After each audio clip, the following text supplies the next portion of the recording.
Hello friends, welcome to Pompi's kitchen. Friends, আজ আমি তোমাদের সাথে আবার একটি আমের চাটনি রেসিপি শেয়ার করব। খুবই সহজভাবে বানিয়েছি, কিন্তু খুবই অসাধারণ হয়েছে খেতে। ফ্রেন্ডস, দেখো কি লোভনীয় হয়েছে, দেখতেও লোভনীয় হয়েছে, খেতেও কিন্তু খুবই মজার হয়েছে। ফ্রেন্ডস, তোমাদের যদি এই রেসিপিটি ভালো লেগে থাকে তাহলে তোমরা আমার চ্যানেলটিতে গিয়ে লাইক করে, কমেন্ট করে আর সাবস্ক্রাইব করে সবসময় তোমরা আমার পাশে থাকবে। ফ্রেন্ডস, প্রথমে আমি এখানে 2 কাপ গুড় নিয়েছি আর 2 কাপ জল দিয়েছি। দিয়ে ভালো করে আমি জলটা আর গুড়টা একসাথে মিশিয়ে সেদ্ধ করে নিচ্ছি। ফ্রেন্ডস, দেখো এরকম করে সেদ্ধ করে নিচ্ছি।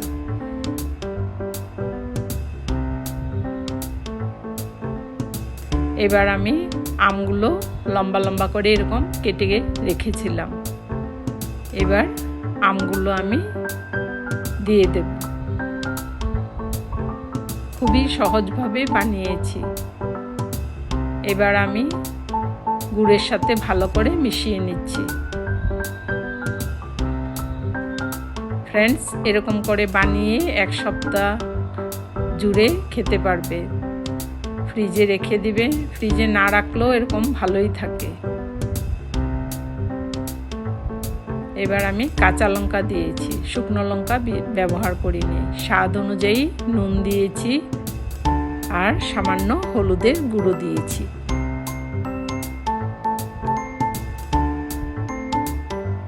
আর 1 টেবিল স্পুন আমি জিরে গুঁড়ো দিয়েছি আর 1 টেবিল স্পুন আমি গরম মশলা দিয়েছি। দিয়ে আমি ভালো করে মিশিয়ে নিচ্ছি। উল্টে পাল্টে আমি ভালো করে মিশিয়ে নিচ্ছি।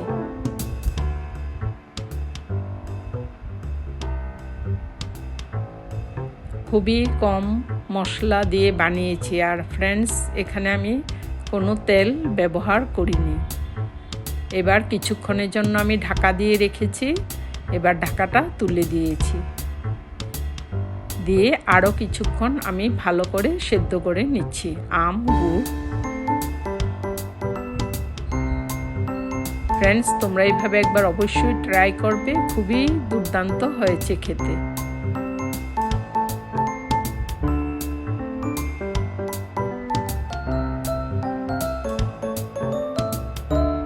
ফ্রেন্ডস, এভাবে করে আমি 5 থেকে 7 মিনিট সেদ্ধ করে নিয়েছি গুড়ের সাথে আমগুলো।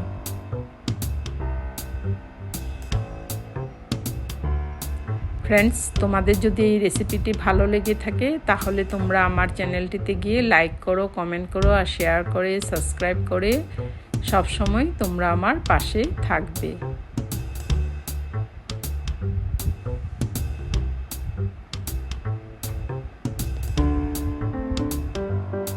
ভালো করে সেদ্ধ করে নিচ্ছি।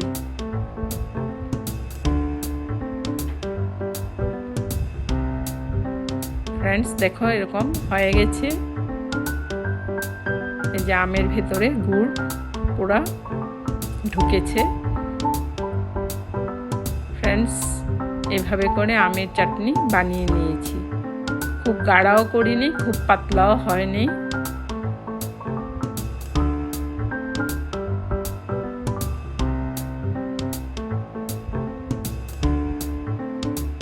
এই গরমে এরকম চাটনি থাকলে সাথে আর অন্য কিছু দরকার হয় না। ফ্রেন্ডস, দেখো কি লোভনীয় হয়েছে। এতক্ষণ আমার সাথে থাকার জন্য তোমাদের সবাইকে অসংখ্য ধন্যবাদ। আবার আসবো আরেকটি নতুন ধরনের ভিডিও নিয়ে। তাহলে আজ এখানে শেষ করছি। Thanks for watching. Bye.